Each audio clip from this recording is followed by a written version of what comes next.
조선 역대왕 가운데 가장 오래 왕자를 지킨 인물, 가장 오래 살았던 인물, 그리고 자신의 손으로 직접 친아들을 죽인 조선 역사상 가장 비극적인 부자 관계의 주인공. 이 모든 수식어가 단 한 사람을 가리킵니다. 그는 즉위하던 그 순간부터 끊임없이 의심받았습니다. 저 사람이 정말 숙종의 아들인가? 선왕을 독살하고 왕자를 차지한 것은 아닌가? 이런 의심을 온몸으로 받아내며 그는 무려 52년 동안 조선을 다스렸습니다. 그리고 그 끝자락에서 한여름의 뙤약볕 아래 뒤주 속에 자신의 아들을 가두는 결정을 내립니다. 조선 21대 왕 영조이금. 탕평책으로 새로운 정치를 열었지만 가정사에서는 누구보다 깊은 비극을 짊어졌던 왕. 오늘은 조선 최장기 제위군주 영조의 일대기를 정리합니다. 1장 무수리의 아들 의심받는 왕자. 영조는 1694년 숙종과 후궁 숙빈 최씨 사이에서 태어났습니다. 이름은 이금. 그의 어머니 숙빈 최씨는 본래 궁궐에서 허드렛 일을 하던 무수리 출신이었다고 전해집니다. 정확한 신분 상승의 경위는 기록마다 다르지만 최씨가 궁궐에서 가장 낮은 자리에서 출발해 숙종의 후궁이 되었다는 사실 자체가 훗날 영조에게 평생을 따라다니는 출신 콤플렉스의 뿌리가 되었습니다. 1721년 형 경종이 후사 없이 병약한 상태로 즉위 초반을 보내자 노론 세력은 영조를 왕세제로 책봉할 것을 강하게 주장했습니다. 그 결과 영조는 왕세제가 되었지만 이 과정 자체가 그에게 결코 안전한 출발이 아니었습니다. 노론이 무리하게 추진한 이 책봉과 뒤이은 대리청정 요구는 오히려 경종의 반격을 불러왔고 신축한국과 이민옥사라는 대숙청 속에서 영조를 지지하던 노론 핵심 인사들이 줄줄이 처형당했습니다. 영조 자신도 이때 신변의 위협을 느껴 황관과 궁녀 가운데 자신을 해치려는 자가 있다고 호소했을 정도였습니다. 다행히 형 경종은 끝까지 그를 보호했고 왕세제의 자리를 빼앗기지는 않았습니다. 1724년 경종이 즉위 4년 만에 갑작스럽게 세상을 떠나면서 영조는 마침내 왕위에 올랐습니다. 그의 나이 31, 비교적 늦은 즉위였습니다. 하지만 즉위의 순간부터 그를 따라다닌 것은 축하가 아니라 의혹이었습니다. 경종이 죽기 직전 게장과 생감을 먹고 병세가 급격히 악화되었다는 사실, 그리고 그 음식이 왕세제궁에서 보내졌다는 소문이 빠르게 퍼져나가면서 영조가 형을 독살하고 왕위를 차지했다는 의혹이 조정 안팎에 떠돌았습니다. 그는 왕좌에 앉는 순간부터 그 정당성 자체를 의심받는 처지에 놓여 있었던 것입니다. 여기에 더해 그가 적자가 아닌 후궁의 아들이라는 사실, 그리고 어머니가 무수리 출신이라는 소문까지 겹치면서 영조의 즉위는 정통성 논란이라는 짙은 그림자를 안고 시작되었습니다. 즉위 초의 영조에게 가장 큰 과제는 단순히 나라를 다스리는 일이 아니라 자신이 진짜 왕이라는 사실을 신하들과 백성들에게 끊임없이 증명해야 하는 일이었습니다. 흥미롭게도 영조는 조선의 왕들 가운데 매우 드물게 태어나는 과정 전체가 기록으로 남아있는 인물이기도 합니다. 어머니 숙빈 최씨의 출산을 담당했던 산실청의 일기가 오늘날까지 전해지고 있기 때문입니다.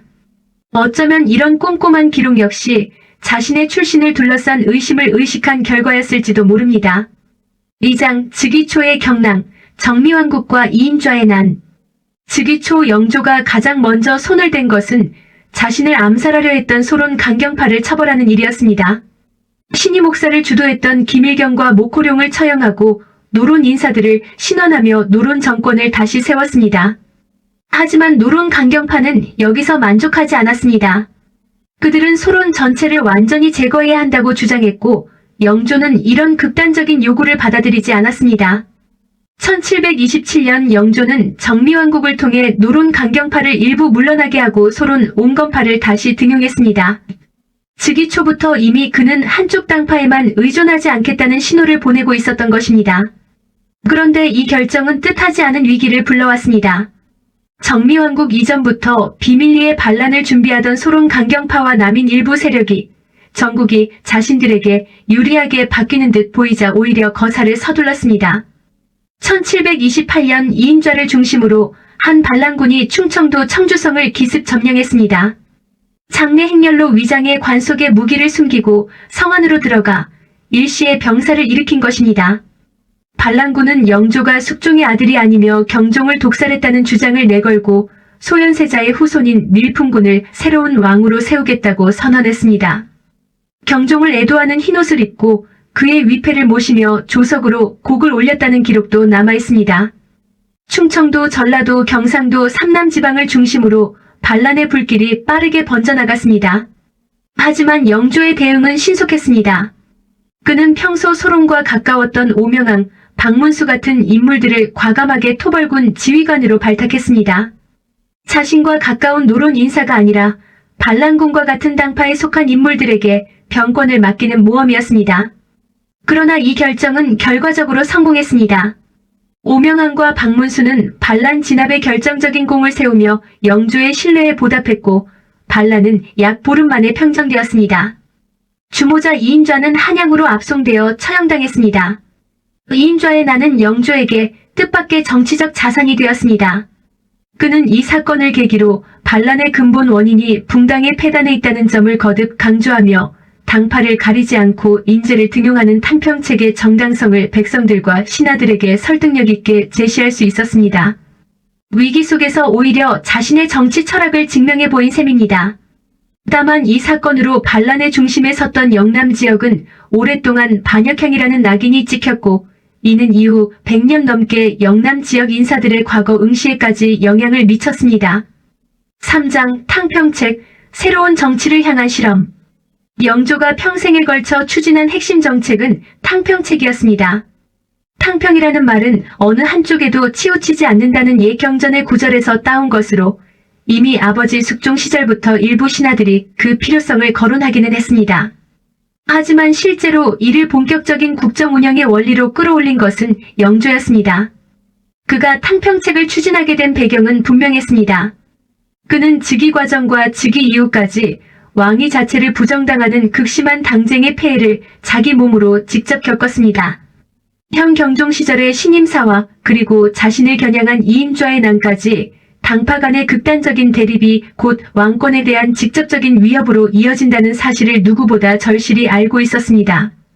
영조는 노론과 소론 인사들을 함께 기용하며 화해를 주선하려 노력했습니다. 다만 이 시기의 탕평은 노론이라는 큰 틀 안에서 이루어진 것이어서 흔히 노론 탕평이라 불리기도 합니다.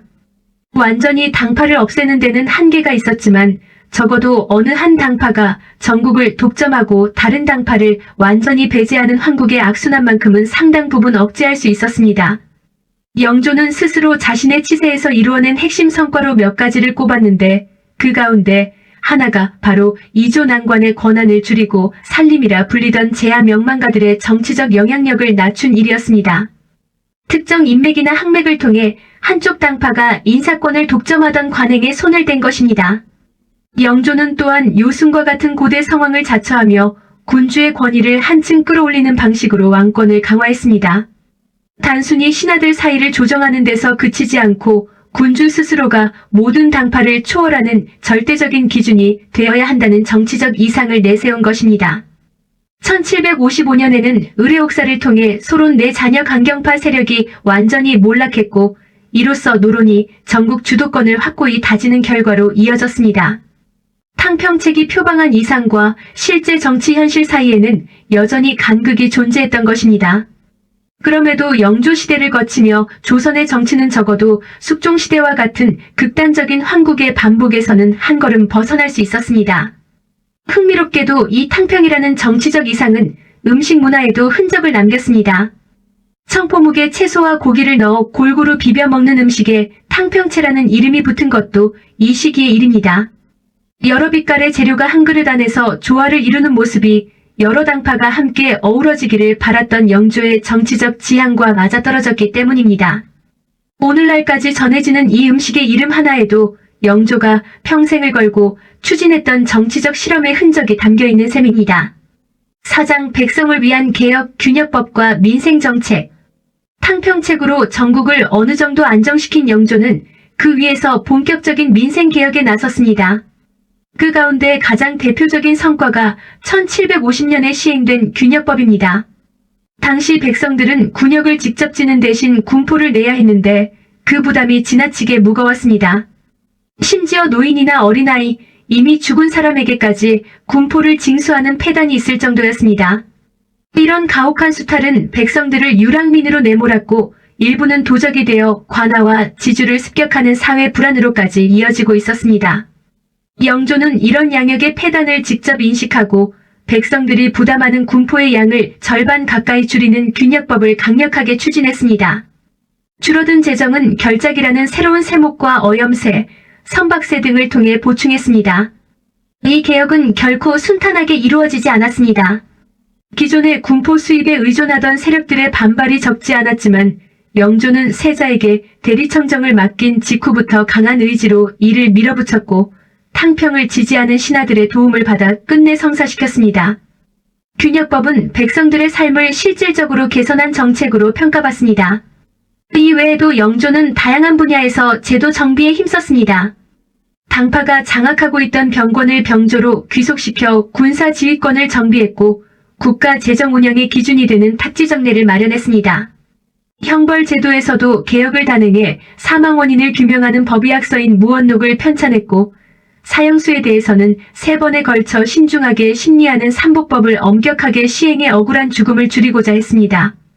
국방에도 신경을 기울여 강화도와 평양 등의 성을 쌓고 외곽 방어를 강화했으며 도서 지역의 방어를 위한 해방 정책도 함께 추진했습니다. 이처럼 영조의 치세는 정치적 격변 못지않게 백성들의 실제 삶을 개선하기 위한 구체적인 정책들로도 채워져 있었습니다. 5장 아들 사도세자, 기대와 균열. 영조에게는 오랫동안 풀리지 않는 후계 문제가 있었습니다. 첫째 아들 효장세자가 10살의 어린 나이에 세상을 떠났기 때문입니다. 그리고 영조가 41살이 되던 1735년 후궁 영빈 이씨에게서 늦둥이 아들이 태어났습니다. 훗날의 사도세자입니다. 어렵게 얻은 귀한 아들이었기에 영조의 기대는 그만큼 컸습니다.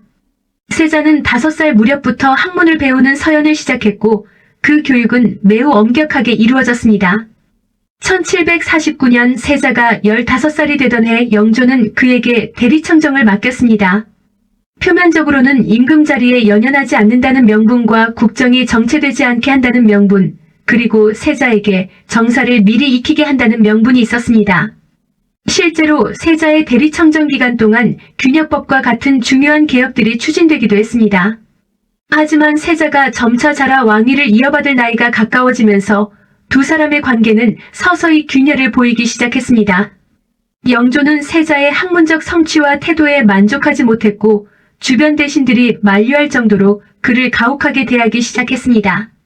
정확한 진단은 기록만으로 단정하기 어렵지만 세자는 이 시기를 거치며 점차 정서적으로 불안정한 모습을 보였고 이는 부자관계를 더욱 악화시키는 악순환으로 이어졌습니다. 1761년에는 세자가 부왕에게 알리지 않고 관서 지방을 유람한 일이 있었습니다. 신하들은 세자의 이런 행동이 채통에서 벗어났다고 비판하는 상소를 올렸고 영조는 관련자들을 파직시켰습니다. 부자 사이의 신뢰는 이런 사건들을 거치며 조금씩 그러나 분명하게 무너져가고 있었습니다. 신하들 또한 점차 영조를 지지하는 부당과 세자를 지지하는 자당으로 나뉘는 모습을 보이기 시작했는데 이는 단순한 가정사를 넘어 다시 한번 조정 전체를 가르는 정치적 문제로 번지고 있었음을 보여줍니다. 6장 이모하변 뒤주 속의 비극. 1762년 5월 나경원이라는 인물이 세자의 비행을 고발하는 상소를 올렸습니다. 이 상소로 그동안 신하들이 영조에게 숨겨왔던 세자의 여러 행적이 공개적으로 드러났습니다. 일부 연구자들은 이 고변 자체가 세자를 제거하려는 노론강경 세력이 배후에서 사주한 것일 가능성을 지적하기도 합니다.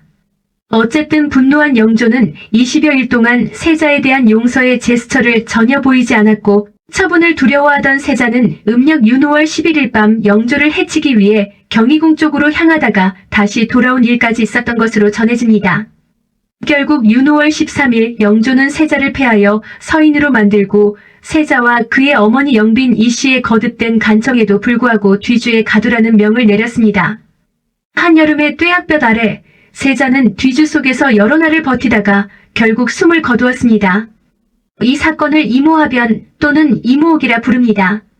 한 나라의 왕이 자신의 손으로 직접 왕세자를 죽음에 이르게 한 한국사뿐 아니라 세계사적으로도 보기 드문 비극적인 사건이었습니다. 이 사건의 원인을 둘러싸고는 여러 해석이 있습니다. 세자 개인의 정서적 불안과 일탈된 행동이 직접적인 계기가 되었다는 시각이 있는가 하면 보다 근본적으로는 노론과 소론의 정치적 대립이 극단으로 치달으며 권력의 정점에 있던 영조와 차기 권력자가 될 세자 사이의 갈등으로 비화된 정치적 비극이라는 해석도 있습니다. 실제로 세자의 어머니 영빈 이 씨가 직접 영조에게 이 사실을 고했다고 전해지는데 이를 두고 사적인 인연을 끊고 대의를 위해 고변했다는 평가와 해경궁과 세손, 즉 사도세자의 부인과 아들의 목숨을 지키기 위한 불가피한 선택이었다는 평가가 함께 전해집니다. 이런 입장은 후대 이모일이라는 이름으로 공식화되기도 했습니다. 세자가 죽은 직후 영조는 삼정승이 이 처분을 경하하자 이를 기꺼이 받아들이는 모습을 보였습니다. 동시에 그는 신하들이 세자의 편과 자신의 편으로 갈라져 있다고 격분하기도 했는데 이는 이 사건이 단순히 세자 개인의 문제가 아니라 깊은 정치적 갈등이 응축된 결과였음을 보여줍니다. 훗날 영조는 죽은 세자에게 사도라는 시호를 내렸는데 이는 그 죽음을 애도하고 추모한다는 뜻을 담고 있습니다. 영조 스스로도 이 처분을 두고두고 후회했다는 정황으로 해석할 수 있는 대목입니다. 이 사건이 일어났을 때 영조의 나이는 69, 조선의 역대 군왕 가운데서도 최고령에 해당하는 나이였습니다. 그리고 그는 이 비극을 겪은 뒤에도 무려 14년이라는 시간을 더 왕좌에서 보내야 했습니다. 한 인간으로서, 그것도 노년에 이른 한 인간으로서 자신이 직접 내린 처분으로 아들을 잃은 채 살아가야 했던 그 시간이 어떠했을지는 짐작하기 어렵지 않습니다. 이때부터 영조에게는 점차 기억이 흐려지고 행동이 오락가락하는 노년의 증상이 나타나기 시작했다는 기록도 함께 전해집니다. 7장 손자를 향한 마음, 그리고 노년. 이모화변 이후 영조는 세자의 아들, 즉 자신의 손자를 정식 후계자인 동궁으로 삼고 그를 적극적으로 보호했습니다. 그는 처음부터 세손만이 자신의 유일한 후계자라는 점을 명확히 했고 자신이 왕세제 시절 입었던 옷을 손자에게 직접 입혀주는 등 훗날의 정조가 될 이 손자의 왕위 계승을 위해 많은 노력을 기울였습니다. 아버지를 죽인 할아버지였지만 동시에 그는 손자의 앞날을 가장 적극적으로 지켜낸 보호자이기도 했습니다. 다만 이모화변은 정조에게도 깊은 그림자를 남겼습니다. 아버지의 비극적인 죽음은 훗날 그가 왕위에 오른 뒤에도 정치적 보복을 두려워하는 신하들로부터 불필요한 견제를 받게 만드는 원인이 되었습니다. 일부 대신들은 과거 연산군이 친모 폐위 사건을 빌미로 대규모 숙청을 벌였던 사례를 떠올리며 정조 역시 즉위 후 아버지의 원수를 갚으려 할지 모른다는 우려 속에서 미리 그를 경계하기도 했습니다. 말년의 영조는 점차 변덕스럽고 예민한 모습을 보였다고 전해집니다. 몇 달 사이에 영의정을 갈아치우는 일도 잦았고 격쟁이라는 제도를 통해 수천 명에 이르는 백성들을 직접 만나 그들의 사정을 듣는 등 활발한 행보를 이어가기도 했습니다. 다만 노년의 정치적 행보에서는 즉위초나 중반기와 같은 뚜렷한 업적을 찾아보기는 어렵다는 평가가 많습니다. 그의 가정사 역시 평생 평탄하지 못했습니다. 정비였던 정성왕후와는 거의 왕래가 없을 정도로 소원한 관계를 유지했고 환갑잔치조차 제대로 챙기지 못했다는 기록이 남아있습니다. 왕으로서는 누구보다 강력한 권력을 손에 쥐었지만 가정 안에서는 끝내 따뜻한 안식을 찾지 못한 인물이었다고 할 수 있습니다. 8장 평가와 유산. 1776년 영조는 52년이라는 조선 역사상 최장의 재위 기록을 남기고 83살의 나이로 세상을 떠났습니다. 조선의 모든 왕을 통틀어 가장 오래 살았고 가장 오래 다스린 군주였습니다. 그의 치세를 돌이켜보면 양면적인 평가가 동시에 존재합니다. 한편으로 그는 탕평책을 통해 극단적인 당쟁의 폐해를 일정 부분 완화시켰고 균역법과 각종 제도 정비를 통해 백성들의 삶을 실질적으로 개선한 군주였습니다. 즉위 초의 정통성 위기와 이인좌의 난이라는 거대한 도전을 모두 극복하고 조선 후기 정치를 한 단계 안정시킨 성과는 분명 그의 몫입니다. 하지만 다른 한편으로 그는 자신의 친아들을 뒤주에 가두어 죽게 한 이모화변이라는 한국사에서 가장 비극적인 사건의 당사자이기도 합니다. 권력의 정점에 있던 부왕과 차기 권력자였던 세자 사이의 갈등이 끝내 죽음으로 마무리된 이 사건은 그가 평생 추진했던 탕평이라는 이상과 정면으로 대비되는 비극이었습니다. 정치는 안정시켰지만 가장 가까운 혈육과의 관계만큼은 끝내 지켜내지 못한 셈입니다. 훗날 그의 손자 정조는 할아버지의 탕평 정치를 계승하면서도 아버지의 비극적인 죽음이 자신의 정통성과 깊이 연결되어 있다는 사실을 누구보다 깊이 인식하고 있었습니다. 영조가 시작한 탕평이라는 실험은 이렇게 다음 세대로 이어지며 조선 후기 정치사의 중요한 흐름을 만들어갔습니다. 무수리의 아들로 태어나 끊임없는 의심 속에서 즉위했고 52년이라는 누구보다 긴 시간 동안 왕자를 지켰지만 끝내 자신의 손으로 아들을 죽여야 했던 왕. 영조의 삶은 조선 왕조에서 가장 길었던 동시에 가장 깊은 모순으로 가득한 시간이었습니다. 다음 영상에서는 아버지의 죽음이라는 깊은 상처를 안고 왕위에 올라 조선 후기 문예부흥을 이끈 왕 정조의 이야기를 전해드리겠습니다. 구독과 좋아요는 다음 역사 이야기를 준비하는 데 큰 힘이 됩니다. 끝까지 시청해주셔서 감사합니다.